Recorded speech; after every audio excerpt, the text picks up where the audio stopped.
मैं संसद के ऊपर हमला ये कहना चाहता हूँ कि मैं भी फौजी आदमी हूँ और एनएसजी कमांडो रहा हुआ हूँ। तो मैं अगर जीतूंगा सांसद तो मैं 2 in 1 काम करूंगा। एक तो मैं ड्यूटी भी करूंगा अलर्ट, मेरे रहते हुए संसद में कोई घुसेगा नहीं, क्योंकि वोट नहीं मिले। क्या करूँ अब आगे के लिए इनका करूंगा इंतजाम। अभी तो मैं अपने पत्ते बंद करके रखे हुए हैं, खोल लूंगा अभी चुनाव में लोकसभा के में कि ये कैसे क्या होता है, सब चीज पर कंट्रोल कर दूंगा। अब की बार कोई एक वोट भी कहीं इधर उधर नहीं होगा। और किश्तियां बह जाती है, तूफान चले जाते हैं, यादें रह जाती है, इंसान चले जाते हैं।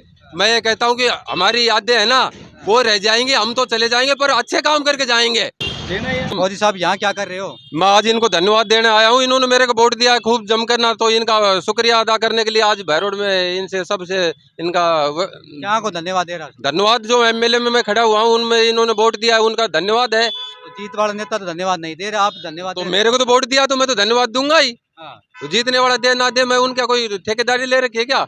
मैं तो इनके लिए लड़ रहा हूँ और लड़ता रहूंगा। धन्यवाद कैसे दे रहे हो? धन्यवाद इसलिए दे रहा हूँ कि भाई तुमने मेरे को वोट दिया, नहीं कामयाब हुआ तो अब लोकसभा में खड़े होकर कामयाब होंगे। आगे दोबारा चुनाव लड़ोगा? दोबारा तो लोकसभा की हमने तैयारी कर दी थी उसी दिन ही। भाई के नाम से बोलते हैं ना, कोशिश करने वालों को कभी हार होती है कि चिट्ठी है वो 100 बार दाना लेकर चढ़ती है और फिर गिरती है और फिर चढ़ती है और फिर गिरती है और आखिरी में वो कामयाब हो जाती है। तो हम भी कामयाब हो जाएंगे। तो आप दोबारा चुनाव लड़ना चाह रहे हो लोकसभा का? लोकसभा का चुनाव लड़ना है, लड़ना 100% है और जीत के भी जाना है। धन्यवाद। धन्यवाद के साथ साथ चुनाव वोट ही मांग रहे हो क्या?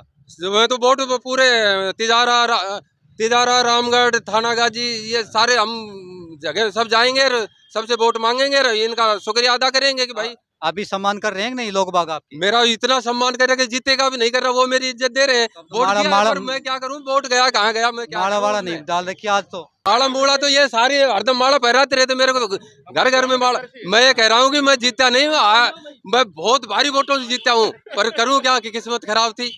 और अब अच्छा अब ये ये बताओ, जीत के दिखा देंगे। नेताजी ये बताओ, संसद पर हमला हुआ है, इस पर आप क्या कहना चाहोगे? मैं संसद के ऊपर हमला ये कहना चाहता हूँ कि मैं भी फौजी आदमी हूँ और एनएसजी कमांडो रहा हुआ हूँ।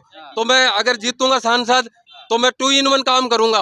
एक तो मैं ड्यूटी भी करूंगा अलर्ट, मेरे रहते हुए संसद में कोई घुसेगा नहीं, क्योंकि मैं जम्मू कश्मीर का गवर्नर गिरीश चंद्र सक्सेना है, उसके साथ में मैं राजभवन में भी ड्यूटी किया हुआ हूँ। मेरे को पता है कि वहाँ कोई चिड़िया भी परिंदा 5 साल रहे हैं वहाँ जम्मू कश्मीर में। राजभवन अपने जम्मू में हरी सिंह का महल में वहाँ उनका राजभवन है वहाँ, तो वहाँ पर परिंदा भी पर नहीं मार सकता। हमने 5 साल वो टनाटन ड्यूटी की ये है। कैसे घटना हो गई ये संसद में?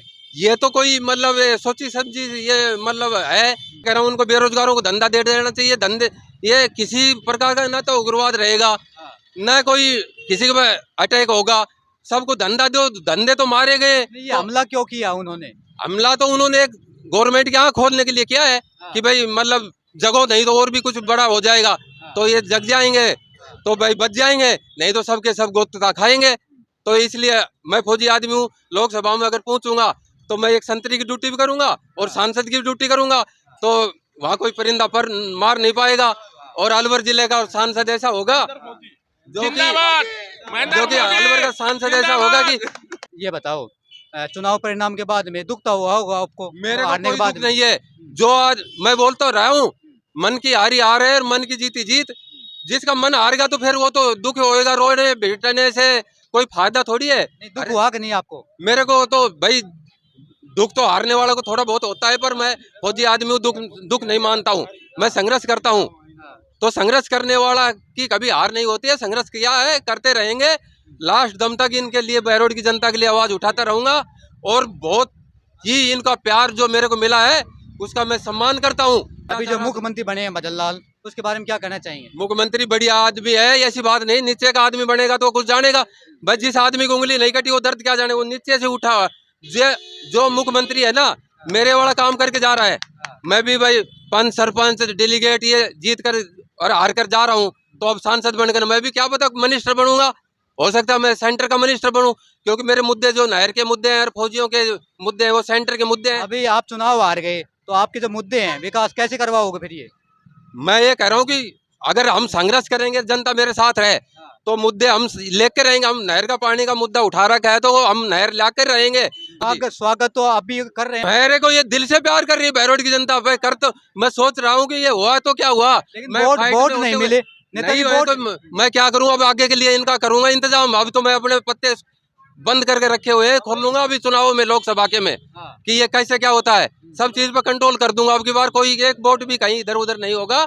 धन्यवाद दे दिया आपने सभी को। मैं इनको धन्यवाद दे दिया, सबको इन्हों पूछ लो। नहीं, मैंने इनको तो दे दिया, और हाँ, जो जनता है मैं विधानसभा पूरी बैरोड जनता की। को धन्यवाद दे रहा हूँ, और साथ साथ में नए वर्ष की भी धन्यवाद दे रहा हूँ कि सबको, आपको नया वर्ष मंगलमय हो, और हमारा राजस्थान, पूरा हिंदुस्तान को तरक्की के ऊपर जाए। ये उग्रवाद उग्रवाद सब भाड़ में जाए। नए और साल के ऊपर 2 लाइन सुना दो कोई भी। किश्तियां बह जाती है, हाँ, तूफान चले जाते हैं, हाँ, यादें रह जाती है, इंसान चले जाते हैं। मैं ये कहता हूँ कि हमारी यादें है ना, वो रह जाएंगी, हम तो चले जाएंगे पर अच्छे काम करके जाएंगे। तो मैं यही कहूंगा जनता को कि मैं अच्छा काम करने के लिए पैदा हुआ हूँ, और अच्छे काम करके जाऊंगा, और बहरोड से नहीं, अब तो मैं पूरे राजस्थान से ही मतलब नुमाइंदगी करूंगा, क्योंकि सांसद बनूंगा तो हाल हिंदुस्तान का बनूंगा। तो मैं पूरे बहरोड की शान तो हूँ ही मैं। अभी यहाँ से जो वर्तमान जो विधायक बना है उसको क्या कहना चाहोगे? मैं उनको धन्यवाद देना चाहता हूँ कि भाई बहरोड को बढ़िया से चलाओ। बहरोड में एक तो गुंडागर्दी है और महिला सुरक्षा है, इनके ऊपर आप ध्यान दो, और बढ़िया, क्योंकि आपका भी लास्ट चुनाव है डॉक्टर जसवंत साहब, तो एक ऐसा काम मिसाल करके जाओ कि जो सारे कोई मतलब जो आपके उंगली उठाता है उनको उंगली कोई उठा नहीं पाए, और बढ़िया काम करो। मैं तो ये कह रहा हूँ कि जैसे प्रधानमंत्री जी बढ़िया काम कर रहे हैं, ऐसे ही आप भी करके दिखाओ, तो बहरोड का भी नाम होगा और आपका भी नाम होगा, और आपका मतलब बहुत ही जय जयकार होगी। तो मैं आपको ये कहूँगा, और महेंद्र फौजी के लिए सिफारिश करो कि महेंद्र फौजी सांसद बने, और सब अपने मन मुटाव, क्योंकि जो आ रहे हैं, कोई अजमेर से आ रहा है, कोई बाहर से आ रहे हैं, तो मैं लोकल बहरोड का। अभी आपने तैयारी लोकसभा की कर दी है। मैंने तो जिस दिन से मैं विधानसभा का चुनाव आ रहा हूँ, उसी दिन की मैंने तो लोकसभा की तैयारी कर दी है, और पूरी अलवर की जनता को कहना चाह रहा हूँ तो कि अगर महेंद्र सुनो, फौजी- अगर विधानसभा में इसी तरह वोट दिए हैं, इसी तरह से अगर फिर धोखा दे देंगे जनता, तो क्या करेंगे आप? कोई धोखा नहीं होगा। अब यहाँ के है नहीं लोकल आदमी तो मैं हूँ, क्योंकि कोई तो अजमेर से आएगा, कोई कहीं से आएगा, तो महेंद्र फौजी को सांसद बनाए। प्रधानमंत्री जी, आपको भी मैं रिक्वेस्ट कर रहा हूँ कि इस महेंद्र फौजी को आप सांसद बना दोगे तो पूरे देश में घूमया हुआ है, पूरे देश की नब्ज जानता है। और बहरोड, अच्छा अच्छा, नेताजी ये बताओ, अभी जो इससे पहले पूर्व विधायक था बलजीत यादव, उसके बारे में आप क्या कहना चाहेंगे? भाई बलजीत को मैं ये कहूँगा कि बलजीत भाई, जो आप में कुछ कमियां रही हैं उनको सुधार कर आप भी आगे संघर्ष करो। तो मैं तो आपको तो यही कहूँगा, और तो मैं क्या कहूँ भाई, संघर्ष करते रहो भाई, क्या पता तुम्हारा भी फिर दोबारा नंबर आए। फिर आपका नहीं आएगा, उनका तो आएगा। मैं तो सांसद का लड़ रहा हूँ ना, अब मेरे को क्या एमएलए की तरफ थोड़ी देख रहा हूँ मैं तो सांसद का लड़ रहा हूँ। एमएलए के जिसका लठ बजना वो बजाते रहो, मैं तो सांसद के लिए लड़ाई लड़ूंगा अब। तो मैं सांसद का और चुनाव डॉक्टर सानू यादव है, उनके बारे में क्या कहना चाहेंगे? सानू यादव, आरसी यादव, ये बढ़िया साफ छवि के और ईमानदार आदमी है, और ईमानदार आदमी आएंगे तो राजनीति भी ईमानदारी की होगी। तो मैं ये कह रहा हूँ कि अच्छे आदमी जब राजनीति में आएंगे तो राजनीति की शुरुआत अच्छी होगी। तो मैं तो ये कहूँगा भाई, सबको मौका दो और बढ़िया आदमियों को मौका दो, तो हमारे यहाँ सब मतलब रामनगरी बनेगी, तो यहाँ किसी चीज़ की दिक्कत नहीं होगी, और सब आदमी खुशहाल होंगे।